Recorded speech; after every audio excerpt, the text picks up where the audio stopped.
Vamos orar? Então tá, feche seu olhinho aí, abre seu coração, tá bom? Pode começar a orar. Isso.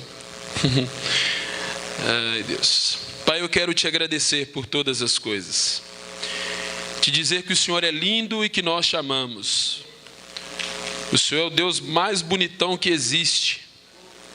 E eu peço ao Senhor, Deus, que nessa noite, pelo poder que é no sangue do teu Filho Jesus, o Senhor fale aos nossos corações através da tua palavra. O Senhor ministre nas nossas vidas, o Senhor nos abençoe. O Senhor nos ensine, ó Deus eterno, algo que nós possamos colocar em prática na nossa vida. Nos ajuda, ó Pai, no nome do Senhor Jesus. Amém. Amém, gente? Então, tá bom. Meu nome é Emerson. Todo mundo me chama de Som, eu prefiro assim, né? Eu acho até mais bonito. E eu trabalho com missão já há muito tempo. Trabalho com missão em tempo integral. Eu uso o basquete para poder pregar a palavra de Deus. Amém? Eu tentei o futebol, eu juro, gente. Mas pensa num cara ruim. Não chega nem perto de mim. Eu era pior ainda. E aí, com esse tamanho todo, né? Deus me abençoou. E eu comecei a jogar basquete. E com o decorrer do tempo, quando eu comecei a jogar basquete, eu não era cristão. Na verdade, eu vivi uma vida na contramão. Quando eu converti, eu era usuário de droga, eu estava envolvido num monte de coisa ruim. E um tempo atrás, eu moro aqui em Nova Contagem há muito tempo, né? Então, Nova Contagem não tinha muita coisa, não. Era isso mesmo, era jogar bola, era usar droga mesmo, os meninos que eram mais novos. Como eu era ruim de bola, né, eu fui para droga. E aí, com o tempo, tive as minhas experiências nessa vida e aí encontrei Jesus em 2007. Eu tinha começado a jogar basquete um ano antes. E eu vi que o basquete era uma ferramenta fantástica, assim como o esporte, para poder levar o amor de Deus. E foi o que eu comecei a fazer desde 2007. Venho pregando o evangelho através do esporte. A gente tem um time e uma escolinha de basquete aqui em Nova Contagem, na casa de apoio, que chama Lorde. Nós fazemos trabalho lá com crianças a partir de 6 anos de idade até o adulto. Nosso time já disputou o Campeonato Mineiro, já fomos bicampeão mineiro de basquete. Alguns jogadores nossos já foram jogar basquete profissional. Enfim, mas qual que é o principal disso tudo? O amor de Deus tem sido pregado através disso e vidas têm se convertido a Jesus Cristo. Isso é o mais importante. Porque não importa nada que você faça, não importa o que você ganhe. Se você não tiver Jesus, você não tem nada. Você pode ter certeza disso. Se você não tiver Jesus na sua vida, você não tem nada. Por quê? Porque tudo vai passar. Porque tudo que você constrói na sua vida vai acabar. E se não acabar, um dia você vai. Beleza? Você vai para a terra dos pés juntos. Tá bom? Pode ir preparando. Cada ano nós estamos mais perto, tá? O ser humano, quando ele nasce, ele começa a contar os dias dele para a morte. Não é verdade? Cada ano que passa. Quando você encontra Jesus, você começa a contar os seus dias para a vida. A vida em Cristo Jesus. Para a gente morar no céu. E uma das coisas muito interessantes, quando a gente vê esse tema, por exemplo, que venha o teu reino, é uma mentalidade que Deus tem trago sobre as nossas vidas, para que a gente entenda que a salvação não é o fim, mas ela é o começo. Muitas vezes a pessoa encontra, agora eu vou ir para o céu. E fica aí de boa vivendo a vida dos 3 S, que é sentado, salvo e sossegado, né? E não foi para isso que Cristo te chamou, não. É muito importante você estar na igreja, você vir, você cultuar, você aprender. Mas é muito importante você, cada dia, levar esse amor para as pessoas. E como que é isso? Nós vamos tentar entender um pouco, mas eu acredito que isso vem sido falado. Toda vez que você vem ao culto, toda vez que você abre a sua Bíblia, toda vez que você ora, o Senhor tem te falado sobre isso. O reino de Deus é algo que nós vivemos todos os dias. Todos os dias. Né? Eu queria que você abrisse a sua Bíblia comigo. O irmão do louvor aqui até leu. Falei, então amém, é confirmação mesmo. Romanos 14. Amém? Amém, gente? Vocês estão aí mesmo? Estão animados, hein? Maravilha. Isso aí. Vamos lá, qualquer coisa eu vou acordando vocês aí, tá? Aguenta firme. Versículo 17. Amém? A 19.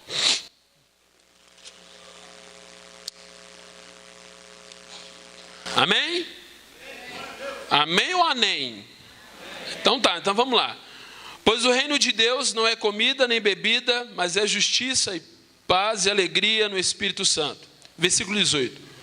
Aquele que assim serve a Cristo é agradável a Deus e é aprovado pelos homens. Olha que maravilha. Por isso nos esforcemos em promover tudo quanto conduz à paz e edificação mútua. Amém?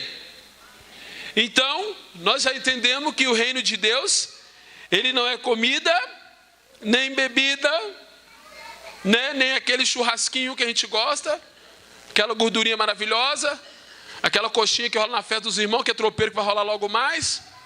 É bom que é para missão e enche o pandeco, né? Aquele cachorro quente, aleluia. Mas o que a gente entende? Que o reino de Deus vai muito além daquilo que nós nos preocupamos ou vivemos no dia a dia. O reino de Deus, ele é justiça e paz e alegria no Espírito Santo. Vou falar para você uma coisa, meu irmão. Nem que seja para entristecer o diabo, coloque um sorriso no rosto, porque você tem um Jesus que te ama e você tem um Pai que cuida de você. E a alegria, ela é algo constante, tem que ser algo constante na nossa vida. A alegria, ela na vida de um cristão, ela não pode ser mediante a circunstância, mas ela tem que ser um estado de espírito.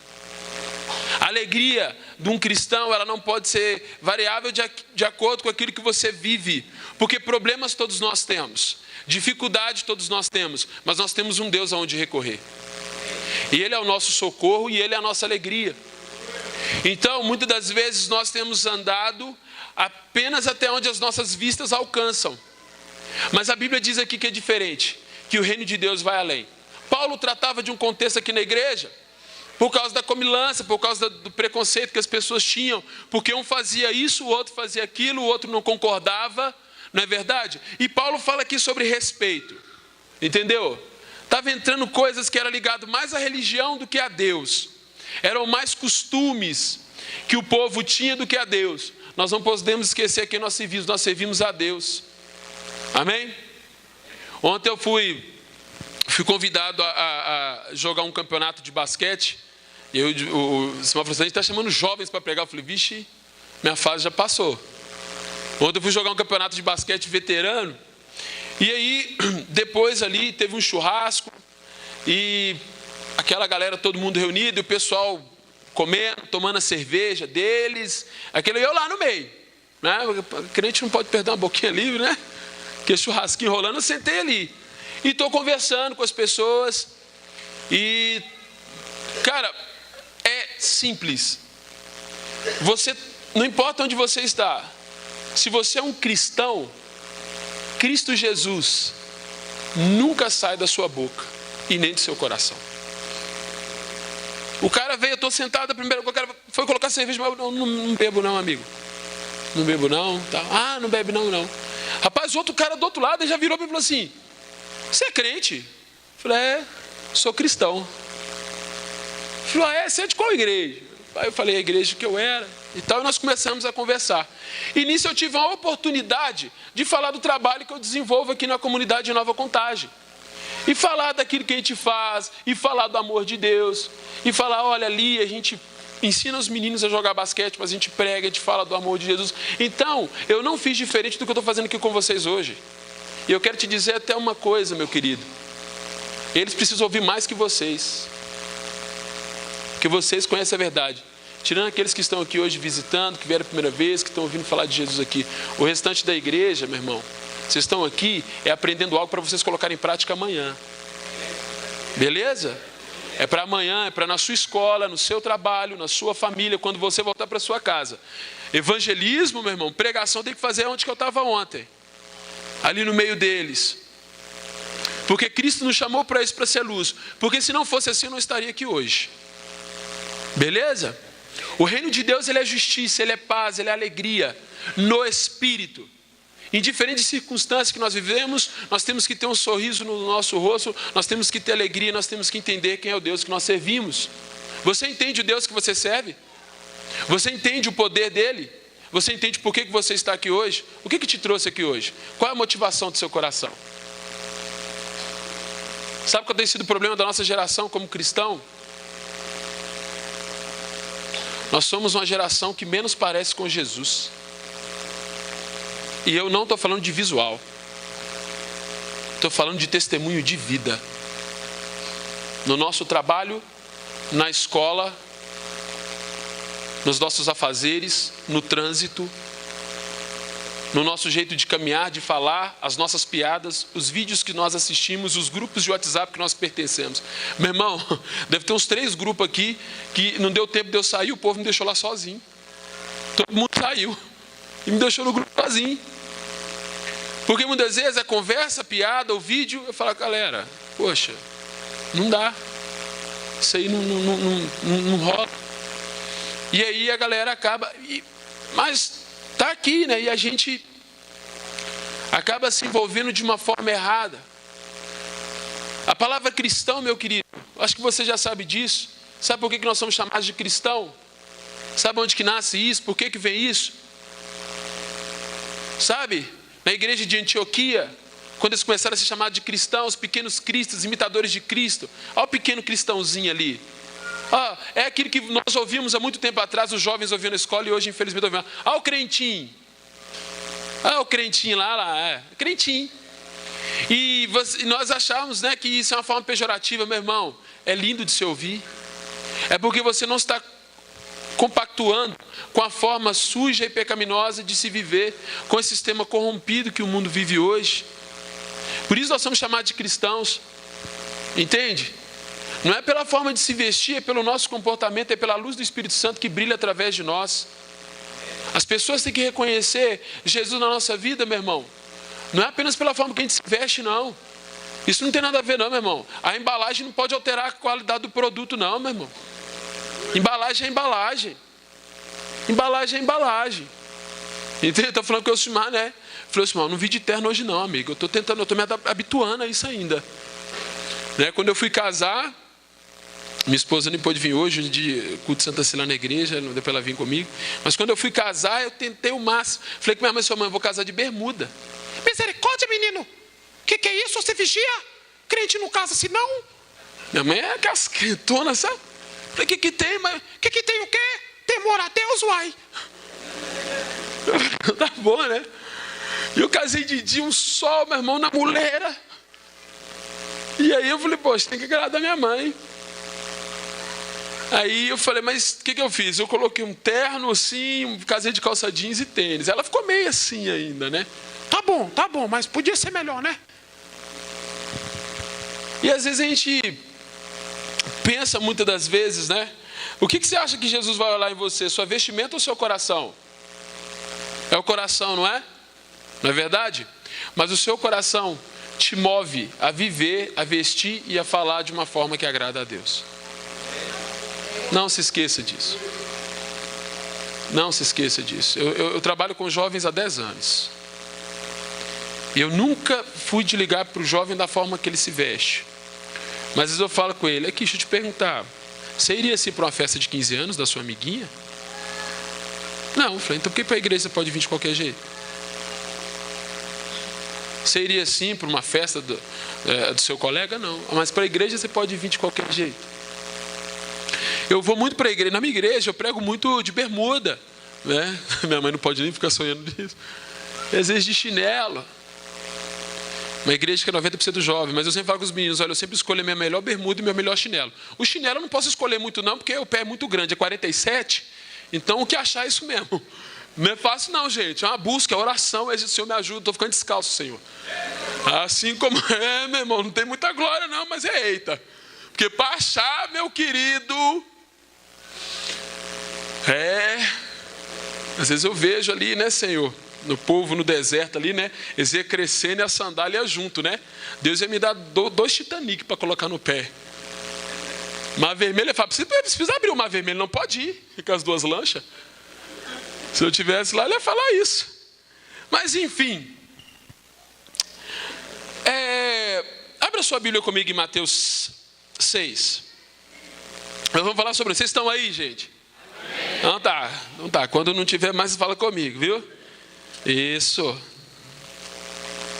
É muito bom a gente poder sentar e se alimentar, né? Compartilhar. Hoje foi dia dos pais, né? Rolou aquele churrasquinho. Aquela comidinha gostosa. Eu não tenho pai não, sabe, meu pai? Aí eu tenho um sogro pai. O meu sogro é um pai para mim, né? Fizemos um churrasquinho lá, foi muito bacana. Parabéns a todos os pais aí, que Deus abençoe. E agora nós vamos compartilhar aqui de um alimento espiritual, amém? Mateus 6, versículo 25.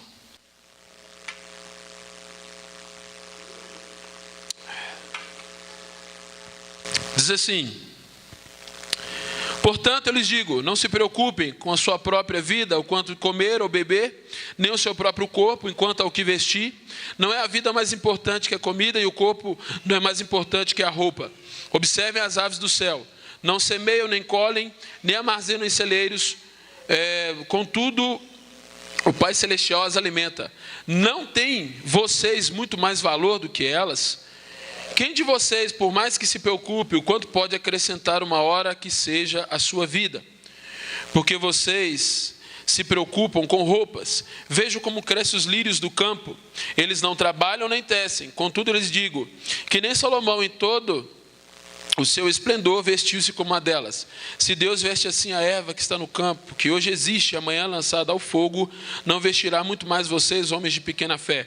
Portanto, não se preocupem dizendo o que vamos comer, ou o que vamos beber, ou o que vamos vestir, pois os pagãos é que se preocupam com essas coisas. Mas o Pai Celestial sabe que vocês precisam delas. Versículo 33. Busquem em primeiro lugar o reino de Deus e a sua justiça, e todas as coisas lhe serão acrescentadas. Amém? Todo mundo conhece esse texto? Quem vive esse texto? Eu vivo há 10 anos. 10 anos que eu vivo esse texto, cara. E não tem coisa melhor que você viver a palavra. É sinistro, velho. Você acordar todo dia e não saber, tipo assim, como que vai vir o seu sustento, porque o Senhor provê. Onde que eu trabalho? Eu trabalho em 2 lugares. Eu trabalho na Secretaria de Defesa Social e trabalho na Casa de Apoio. E eu tenho a oportunidade de viver missão integralmente através disso. Só que tanto em um quanto no outro, nós sabemos que o nosso governo ele vive um momento de crise. Não é verdade? O mundo está em crise. Nós não, porque o nosso governo é Deus. Nós não entramos em crise. A crise na vida de um cristão só gera uma coisa: crescimento. Entendeu? A palavra metamorfose, que é aquelas, né, que a largata ela entra naquele processo para virar borboleta, é metamorfose mesmo, não é isso mesmo? Vocês podem me corrigir se eu estiver errado.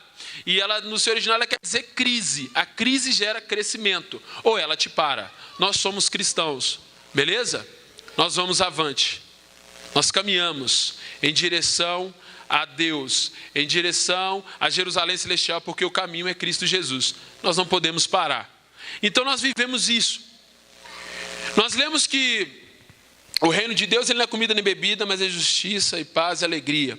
E aqui nós vemos que Jesus Cristo nos fala do cuidado que Ele tem com as nossas vidas, para nós não nos preocuparmos. Por quê? A preocupação, ela vai te paralisar. Ela vai fazer você ficar parado pensando apenas em solução. A solução na sua vida é Jesus.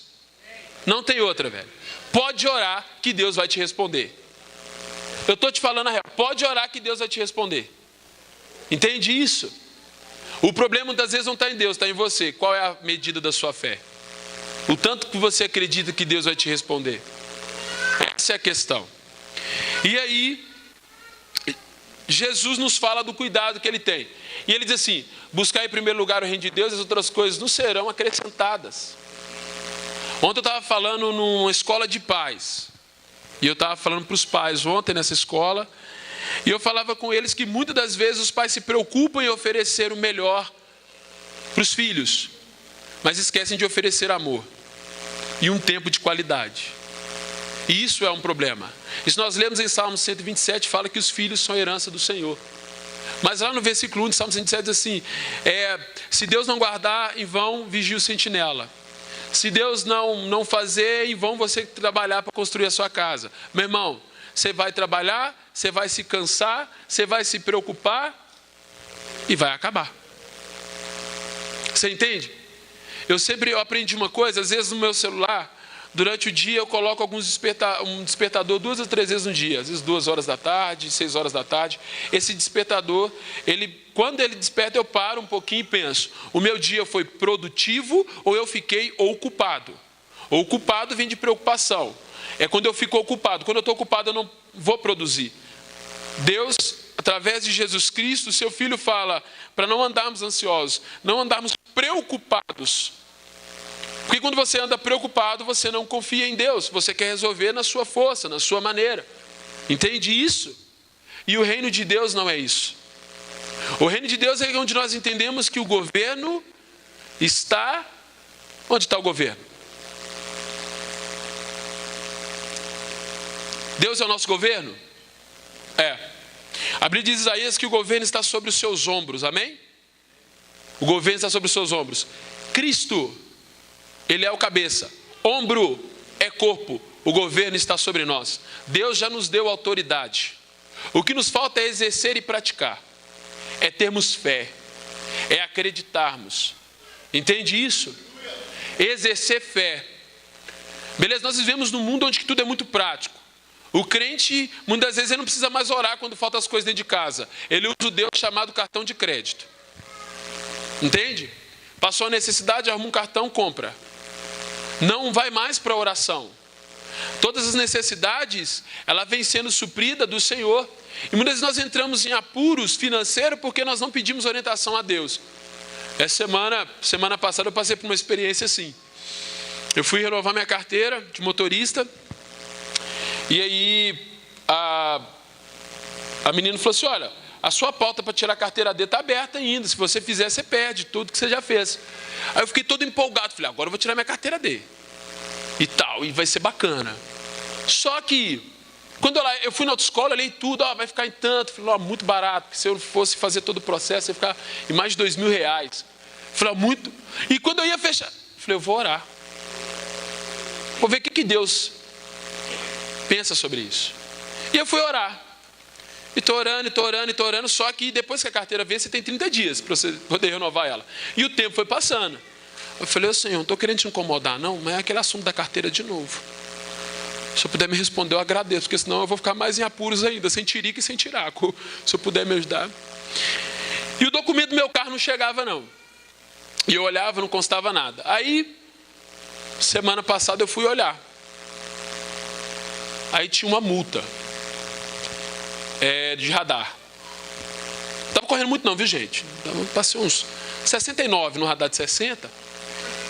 E aí, eu falei, tá bom, 4 pontos na carteira. Só que aí já tinha uma autuação de uma multa que eu tomei, essa eu lembro. Ali no Morro Redondo, sabe? Eu estava descendo ali, mas eu estava não sei aonde. Pensando longe, na hora que eu falei, ixi, agora já foi. Aí, meu irmão, já é 8 pontos, porque essa autuação vai virar multa. Eu falei, não dá mais, né? Eu cheguei na casa de apoio, adivinha? Tinha uma outra multa. 3 multas, irmão. Falei, Senhor, que resposta, hein? 12 pontos na CNH. Você só pode ter 4 pontos na carteira para você tirar a carteira D, meu irmão. Você entendeu como é que Deus respondeu? Maravilha, hein? Eu falei, pai, da próxima vez você pode ser mais suave na resposta, viu? Você não precisa ser tão assim, sabe, tão incisivo, tão... Deixa que eu vou, sabe? Acho que ele estava ocupado resolvendo alguma coisa e ficou meio... Deixa, peraí que eu... A multa é de 2017, cara. Meu documento de 2017 chegou normal. O Senhor responde, muitas vezes do jeito que eu entendo, porque eu sou meio lerdinho, sabe? Deus tem quase que desenhar. Dessa vez ele não só desenhou, mas pesou no bolso também. Presta bem atenção, eu entro com a carteira dessa, as multas caem. 130 pau cada. Entendeu? Só é R$390. Soma com aquele da autoescola, meu querido. Aí chegou lá em casa uma carta que a permissão para matar da minha esposa, que também é carteira de motorista, né? No caso, para as mulheres, permissão para matar. Entende? Todo respeito, viu, gente? Mas cada arte... Ai, meu Deus, eu bati o carro lá de casa esse dia e adivinha o que a mulher fez? Bateu o carro? Interessante. Quem é que dirige mal mesmo? Não, mas eu não quis nem saber. Aí chegou que vai ter que renovar a carteira da esposa, meu irmão. Você está entendendo? Se eu tivesse entrado na autoescola, meu querido, isso ia virar uma bola de neve. eu não ia ter condição de pagar esse monte de coisa, não. Você entende isso? Você entende que a resposta do Senhor? Entrei na faculdade. Fui lá, fiz minha inscrição, consegui bolsa de 50% e consegui outra bolsa através de um trabalho que eu ia fazer na Casa de Apoio com atletismo. Fiz lá minha inscrição, a aula começou segunda-feira. E aí, a primeira coisa, na semana passada, a menina lá da bolsa do trabalho que eu ia fazer na Casa de Apoio Atletismo falou assim, ó, não vai dar mais. Aí eu já não... Eu falei, vai apertar um pouquinho, porque tem a faculdade da esposa, que já não está fácil. E falei, mas é ok, eu consegui bolsa no Educa Mais, vai dar. Faltando 2 horas para começar a minha aula ali na faculdade, eles me mandaram uma mensagem, falando assim, ó, cancelamos, não vai ter mais a turma não. Cara, eu perdi o chão. Aí eu falei, vou lá nessa faculdade, eu vou quebrar tudo, eu vou ver, eu vou descer na cruz aqui agora. Peguei o carro, cheguei lá, entrei. Corri para as 2 meninas, coitadas, tá com mais cara de perdido que eu. Me mandaram mensagem, manda para nós também. Eu falei, vocês iam estudar? Não, ficou sabendo agora também. Fiquei lá, meu irmão, voltei. E hoje de manhã eu estava falando, Senhor, eu ainda não entendi, mas eu sei que o Senhor vai revelar algo para mim. Eu sei que o Senhor vai me mostrar algo, cara. Eu só confio em Deus. Eu só vou caminhando. Sabe por quê? Porque eu quero te mostrar uma coisa. Que o reino de Deus é crescimento. Abre comigo em Lucas, capítulo 13, versículo 13. Diz assim. Versículo 18, capítulo 13, versículo 18 e 19. Amém? Vamos lá, gente. Então, Jesus, versículo 18. Capítulo 13 de Lucas, versículo 18. Então Jesus perguntou, com que se parece o reino de Deus? Com que o compararei? É um grão de mostarda que um homem semeou em sua horta e ele cresceu e se tornou uma árvore. E as aves do céu fizeram ninhos em seus ramos. Mais uma vez ele perguntou, versículo 20, com que compararei o reino de Deus? Versículo 21, é como um fermento que uma mulher misturou em uma grande quantidade de farinha e toda a massa ficou fermentada. O reino de Deus é crescimento. Você vai crescer. Mas as coisas, já viu um grão de mostarda? Parece um grão de mostarda, parece aquele alpistezinho, né? Bem pequenininho. É algo que é difícil até de se ver. Mas quando você confia em Deus, isso gera crescimento. Quando você descansa no Senhor, a sua vida cresce. Quando você confia em Deus, quando você exerce o reino de Deus, tudo que você faz prospera. E o que é prosperidade? Prosperidade é você não passar necessidade. Prosperidade não é você ter o carro do ano para você dirigir. Prosperidade muitas vezes é você ter o dinheiro para pagar a passagem. Prosperidade não é você comer picanha no dia dos pais. Aleluia, Senhor, derrama essa unção sobre nós todo ano. Mas às vezes é você ter o arroz com feijão para comer no dia dos pais, porque muitos não têm. Entende isso? Prosperidade às vezes é você ter sido criado com o seu pai e ter ele do seu lado. Você entende? Prosperidade é você não passar necessidade. É você entender que tem um Deus que cuida de você. Meu irmão, e ele gera crescimento. Eu comecei o Lorde do nada. Numa rua, eu levava uma tabela móvel e colocava lá, uma tabela móvel de basquete. Pegava uma caixinha de som, uma Watson. Os meninos da que toca aí devem conhecer e devem correr delas, né? A Watson. E pegava assim, colocava lá, ligava um MP3 na época e colocava lá uma música e ficava lá no IP amarelo, nas ruas lá. Depois parava, pegava o microfone, lia uma Bíblia, orava com aquele monte de menino e o pau quebrava depois. E no ano passado a gente foi bicampeão mineiro de basquete e a gente trabalhou, a gente chegou a 3º lugar na Liga Ouro. Eu como auxiliar técnico, alguns jogadores ali. Entende? Esse ano eu recebi convite da Federação Mineira novamente para a gente poder disputar o Campeonato Mineiro. Isso é crescimento, mas isso não me ilude. Isso não me faz esquecer quem eu sou e a quem eu sirvo. Porque tudo é para a honra e glória do Senhor. Você entende? Eu vou te falar para você o que é crescimento. Crescimento é um menino chegar naquela quadra ali Não jogar basquete e você pregar lá e ele ouvir aquela pregação, aceitar Jesus e hoje ele é o meu pastor. Hoje ele é o meu pastor, o meu filho na fé, o Endig Bismarck, que nome, hein? Mais difícil. Hoje ele é o meu pastor. Ele chegou na quadra lá um dia, ficava lá, deitado na arquibancada, ouvia eu pregando, ficava lá de boa, ia lá por causa do lanche que a gente dava. Um suco com pão, ficava lá. Aquele cara aceitou Jesus e começou ali junto comigo, me ajudar no trabalho e nunca jogou basquete. Fez sua faculdade de teologia, casou, fui padrinho dele de casamento, ele foi ungido pastor, o nosso pastor foi para Recife e hoje ele é pastor da nossa igreja. Entende? Ontem eu estava falando numa escola de paz, hoje eu estou aqui. Na sexta-feira eu pedi a bênção dele. Posso ir? Eu sei que foi um pouquinho em cima da hora, né? Que eu estava viajando para disputar uns campeonatos. A gente senta, entende? E eu me aconselho com ele, como é liderado dele, e ele até hoje se aconselha comigo, eu como pai na fé dele. E a gente tem um bom relacionamento. E se ele não tivesse abençoado, vocês eu não estaria aqui. Você entende? Isso é crescimento. Tem um menino lá do basquete, meu irmão, que ele não fala nada. O menino não fala nada. Ô, Adriano, vai ali para mim. É só assim. O menino fala nada. Aí um dia eu estou conversando com ele e falei assim, acho que foi uma das primeiras vezes que eu ouvi a voz dele, falou assim, som. Eu falei, oi, eu quero ser pastor. Eu falei, nós vamos ter que orar, né, irmão? Para Deus mandar o som da maritaca, né? Porque você tem que começar a falar. Porque você tem que começar a desembolar, né? Começar a interagir com as pessoas, né? Isso é crescimento, cara. Sabe por quê? Porque não é um menino que amanhã ou depois não vai me enquadrar na esquina ali com a arma na mão para levar o meu celular e atirar na minha cabeça. Porque ele conheceu Jesus. E Jesus mudou a história dele, não foi eu. Jesus mudou a história dele, não foi eu. Isso é crescimento. Isso é entendimento que o reino de Deus gera em nós crescimento.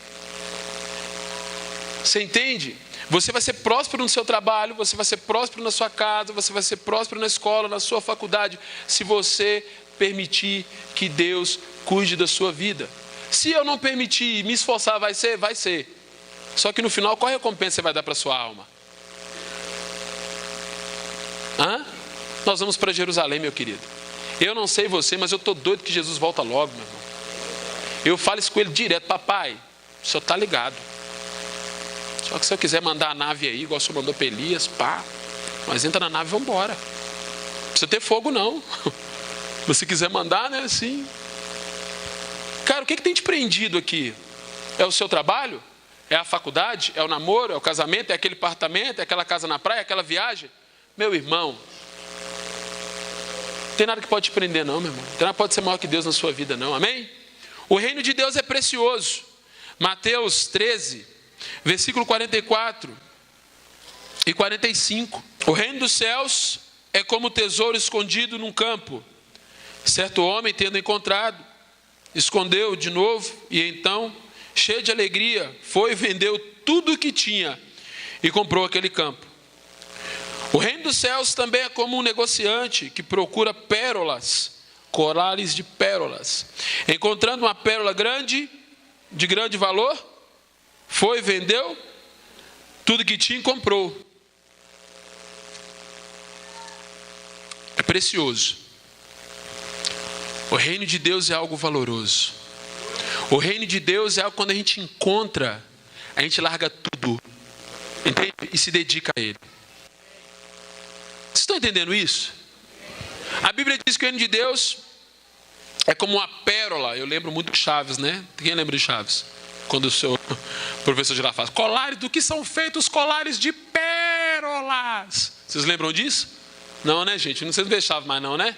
Esse povo teve infância não, né, gente? Galera, pérola, além de ser algo muito bonito, é algo muito valioso. E diz assim, que eles encontram aquele algo valioso, eles deixam, eles vão e vendem tudo e se entregam aquilo completamente. Sabe por quê? Porque a maior riqueza que você pode ter na sua vida é Deus. A maior riqueza que você pode ter na sua vida é Jesus. Porque nós já lemos em Mateus 6 que Ele vai prover todas as coisas. Que Ele vai dedicar todas as coisas. Ele vai cuidar de nós. E muitas vezes, cara, eu pensava assim que, poxa, eu exercer o reino de Deus, eu ser um missionário, eu ser um evangelista, é eu deixar tudo e ir pregar o evangelho? Não. Absolutamente não. Eu tive uma palestra com um cara que chama Bob Moffat. Ele escreveu um livro chamado assim, Se Jesus Fosse Prefeito. Se tiver oportunidade, você dá uma lida. Fantástico. Eu tive uma palestra com um cara que ele falava sobre vocação. Ele é parceiro do Bob Moffat. Esqueci o nome dele agora. E o que ele fala? Ele fala de como nós devemos exercer o reino de Deus mediante aquilo que nós fazemos. Deus te deu os dons. Entende? Tem pessoa, meu irmão, que o cara é um mecânico de mão cheia. O cara tem a manha de trabalhar com aquilo. Tem pessoas que trabalham com pintura, com reforma, fazem o trabalho com excelência. E isso é um dom de Deus. E é ali que você vai manifestar o reino. E é ali que você vai exercer missão. O jovem hoje, eu estava conversando com os jovens lá da minha igreja, e a gente falando sobre o que eles vão querer trabalhar. E aí um falou assim, eu vou fazer um concurso público para o bombeiro. Eu ia para o menino. Mas bombeiro, eu sei que para um chassi de grilo assim, não tem perfil nenhum para bombeiro. Nunca vi você falando. Mas como assim, bombeiro? Porque dá estabilidade. Eu falei, nesse governo nosso, não, meu filho, o pagamento é dividido em 3 vezes. Que estabilidade. Não, mas né, o que o cara está pensando? Eu vou fazer um concurso público e ter estabilidade. Que confiança em Deus, hein? Deixa de fazer aquilo que gosta, aquilo que ama. Tem a oportunidade hoje de estudar, de fazer um curso, de trabalhar, de escolher a profissão, de fazer aquilo que gosta. Aí falei, cara, para mim, no meu ponto de vista, o cara para ser um bombeiro tem que ter um chamado, meu irmão. O cara procurar corpo no fundo da vase da flor aí, meu irmão. Tem podre lá, quase uma semana, o cara mergulhando, caçando o corpo, meu irmão. Tirar cachorro de dentro de buraco, lá, gato de cima de árvore, aqueles atribulados, aqueles gatos sobem. Vai lá, o cara, o gato arranha o cara ainda todo. Entendeu? Hoje o cara sofreu acidente, chama o SAMU não, chama o bombeiro, chega lá, aqueles caras todo amarrotado lá dos avessos. Eu falo, o cara tem que ter um chamado, cara, para fazer um negócio desse aí. Entende? O cara vai ser médico, não pode ver sangue. Tem um menino do basquete, pode ver sangue, não desmaia. Vai ser médico, mas não vai ser médico. Pode ver sangue. Eu vim cá, assim, deixa o cara dizer, qual que é emergência? Puf, já cai, né? O cara chama o médico pro médico. Cara, o cara tem que ter um chamado para aquilo, cara. E você pensa que você não vai exercer o reino ali, não. Sabe o que me entristece hoje? Sabe como é que crente é conhecido? O cara fala assim, vou contratar aquele irmão ali, ele é pedreiro, ele é crente. Eu já não contrato. Os caras são enrolados. É triste, não é? A gente ia limpar a igreja lá de sábado, eu falava para os meninos, falei assim, você limpa esse vaso aí, meu irmão, como se o próprio Jesus fosse sentar para fazer o 2. Tá? Você vai com amor nesse negócio aí. Meu irmão, não é você ir para a África, é você ir para... Não, meu irmão, você vai exercer missão naquilo que Deus chamou para você para fazer. O que você gosta de fazer? Eu mexer com computador. Entendeu? Você gosta de trabalhar com mídias sociais. Ótimo.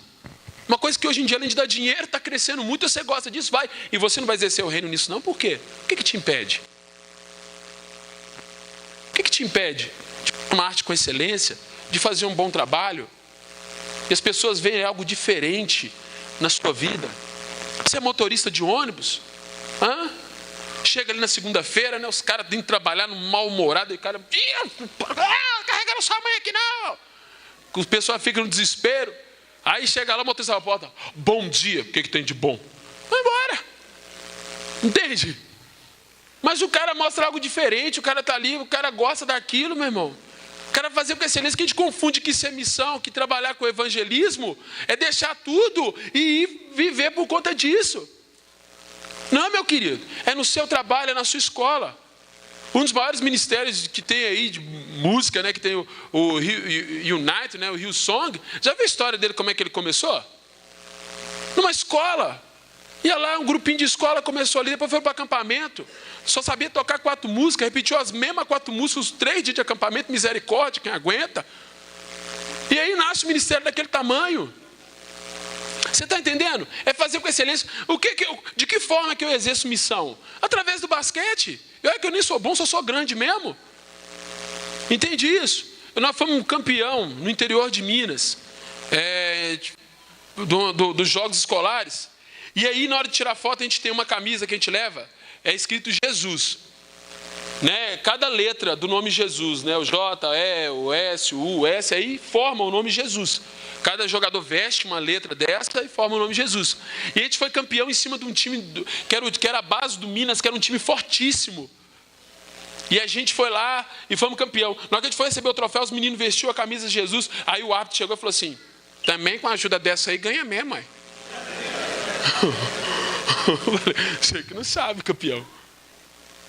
Eu sempre falo com os meninos assim: eu não estou orando para Deus colocar um anjo sentado na cesta nossa para a bola dos caras não cair, não. Eu oro para Deus nos dar força para a gente fazer aquilo que nós treinamos. A gente foi para o Rio agora, meu irmão, vou te contar uma história. Coisa rápida. Cidade de Italva. Sabe onde que é? Eu também não sabia, não, nunca ouvi falar. Longe, 450 quilômetros. Só que quando ela me convidou para o campeonato, eu olhei lá no Google, o Google falou 300. Aí eu falei: dá para ir. Aí liguei para o cara no dia antes: amanhã a gente está aí, tá hora, né? 300 quilômetros. Eu falei: não, 300 não, você olhou errado. Aí meu coração começou a bater mais forte, mas vou explicar por quê. Meu coração começou a bater mais forte. Quando eu fui lá, meu irmão, eu olhei no Google, 450 quilômetros, eu quase chorei. Sabe por quê, meu irmão? Porque eu não ia de carro, não, filho. Eu ia de Kombi. Você sabe o que é 450 quilômetros de Kombi? Me desculpa a palavra que eu vou usar aqui.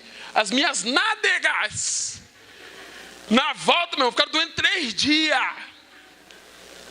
Rapaz, deu 900 quilômetros na Kombi, meu irmão. Chegou uma hora que eu quase falei para ela, eu falei: gente, vamos orar. Por quê? Porque eu não estou sentindo minha bunda mais, não. Meu irmão, a Kombi não tinha folga, não, ela tinha férias. Que as curvas. E os meninos, sabe que os meninos preocupam? Só vê menino batendo cabeça na janela. Pô, pô, pô. 900 quilômetros, rapaz. Eu falei: nunca mais eu quero ver essa Kombi na minha vida. No outro dia o cara me ligou querendo que eu busque uma doação lá em Nova Lima, rapaz. Lá vai eu até chorando para a Kombi. Quando eu sentei na Kombi, meu irmão, eu não sentei, encaixou. Eu só encaixei. Falei: que é isso, rapaz? Chegamos lá nessa tal de Italva, meu irmão. Cidadezinha pequena. Um clubezinho, meu irmão, pequeno. Chega lá, um chuveiro. E não era quente, não. Para as equipes de Minas, Espírito Santo e Rio de Janeiro. Eu já logo falei: eu não tomo banho, não. Você está doido? Mas acabei tomando. Um dia. E aí, a gente foi lá, cara. Os meninos, a gente estava lá, todo dia orando. A gente fazia um devocional na escola que a gente estava. Chegamos na final, perdendo 16 pontos contra o time do Espírito Santo, um time fortíssimo. E eu ali na beira da quadra, e tudo que eu fazia de sistema tático não encaixava. Eu comecei a orar, falar: Senhor, o que eu faço? Me dá uma luz aí. Cara, Deus me trouxe à memória aquilo que me traz esperança. Uma defesa que eu treinei ela uma vez com os meninos, uma vez, a gente chama ela de diamante. Tinha um jogadorzinho que estava destruindo, você marca esse jogador homem a homem, e eu não sei se vocês estão entendendo minha linguagem, mas eu vou tentar. E a outra você faz tipo uma defesa que fica os jogadores mais dentro do garrafão protegendo. Nós viramos aquele jogo, e no final nós ganhamos o jogo por 5 pontos de diferença. O nome de quem que nós honramos ali? Através do quê? Do esporte. Entende? Nós evangelizamos através do esporte. Porque Deus me chamou para fazer isso. Você trabalha com o quê? Você é pedreiro, você é mecânico, você é médico, você é policial, você é carpinteiro, você é serralheiro. Por que não exercer o reino na sua profissão? Por que você acha que quando eu vim aqui falar hoje sobre reino e missão, foi você abandonar tudo e deixar sua família passando necessidade e exercer missão? Não, a missão é no seu trabalho, a missão é na sua escola. Jovens, comece a exercer o reino de Deus na escola. Você responde o seu professor? Como é que é o seu testemunho na escola? Que tipo de piada, que tipo de roda você tem participado na sua escola? Você está entendendo? Você vai exercer o reino de Deus onde você estiver. Sabe por quê? Porque em Lucas 17, versículo 21 e 22, não precisa nem abrir, eu vou ler aqui rapidinho. Eu vou te falar para você onde está o reino de Deus. Lucas 17, versículo 21 e 22 diz assim. Certa vez, 21. Não, é 20 e 21. Certa vez, tendo sido interrogado pelos fariseus sobre quando virá o reino de Deus, Jesus respondeu: o reino de Deus não vem de modo visível, nem dirá aqui está ele ou lá está ele, porque o reino de Deus está entre vocês, e algumas traduções diz dentro de vocês. O reino de Deus, esse reino que eu tenho falado, esse testemunho está dentro de você.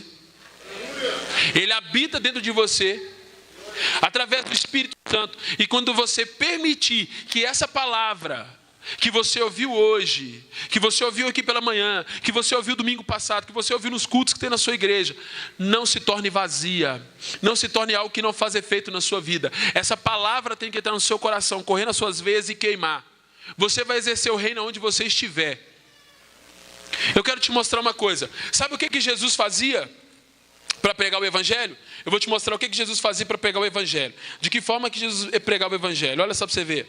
Daí em diante Jesus começou a pregar: arrependam-se, pois o reino dos céus está próximo. Andando à beira do mar da Galileia, viu dois irmãos, Simão e Pedro, chamando André, e eles estavam lançando as redes do mar, pois eram pescadores. Disse Jesus: sigam-me e eu farei pescadores de homens. No mesmo instante eles deixaram tudo e os seguiram. Depois aqui Jesus começa a dar o sermão da montanha. Eu não vou ler sobre isso não. Mateus 8, versículo 1 diz assim: quando Jesus desceu do monte, grandes multidões o seguiam. Um leproso aproximou dele, adorou-se de joelhos e disse: Senhor, se quiseres, pode me purificar. Beleza. Versículo 14 e 16 diz assim: entrando Jesus na casa, no Mateus 8, entrando Jesus na casa de Pedro, viu sua sogra de cama com febre, tomando-a pela mão com a febre, a deixou, e ela se levantou e começou a servi-lo. Ao anoitecer foram trazidos a eles muitos endemoniados, e ele expulsou os espíritos e a palavras e os curou os doentes. O que eu estou querendo dizer com isso para a gente terminar? Jesus, sabe o que ele fazia para pegar o evangelho? Ele andava, ele ia caminhando, e as pessoas traziam os doentes, e ele encontrou os discípulos. Até, eu li um negócio aqui com ele para vocês, não vou ler não. Até o cego foi até Jesus. Aí a Bíblia diz assim: então os cegos ouviram falar de Jesus e foram até ele. O cara era cego e foi caminhando até Jesus. Jesus ia. Quero te falar uma coisa, meu irmão: vai, porque o reino de Deus está dentro de você. Exerça o reino de Deus. Entenda quem você é, qual é a sua identidade, o que você tem que fazer. Entende isso? Tem pessoas que têm um chamado, que vai, que Deus manda para países, que Deus... O meu caso, cara, assim, eu vejo Deus me levando a vários lugares através do esporte para mim poder pregar o evangelho. Mas e você? É na escola, onde você trabalha, onde você estuda, é na sua faculdade, é no seu trabalho. Aonde você vai exercer o reino? Ele está dentro de você. Não se preocupe como você vai fazer isso, apenas seja você. Você tem orado? Você tem lido Bíblia? Você tem orado? Você tem lido Bíblia? Você conhece o Deus que você serve? Você tem falado com Ele? Porque senão você é vazio, você não tem nada para dar para ninguém, meu irmão. Agora, se você fala com Ele, se você ora, se você lê Bíblia, o reino está em você. Você tem intimidade. O relacionamento que Deus quer com você é um relacionamento. O negócio com Deus é relacional, cara. É dia por dia. Eu ia tirar minha carteira dele, mas eu perguntei para ele o que ele queria, o que ele pensava. Ele falou assim: cara, não está na hora. Ele me mostrou que não estava na hora. A faculdade ele ainda não me mostrou não, mas eu sei que ele vai me mostrar. Por que não rolou? Porque eu orei muito por essa faculdade. Todas as coisas contribuem para o bem daqueles que amam a Deus. Nada na sua vida, quando você ama a Deus, é acaso, não. Tem um porquê. Amém? Queria agradecer. Obrigado pela paciência. Tá? Desculpa aí se eu falei alguma coisa aí que não foi bacana. Tá? Eu estou muito feliz pelo convite. Deus abençoe. Obrigado. Um beijo no coração, gente. Valeu.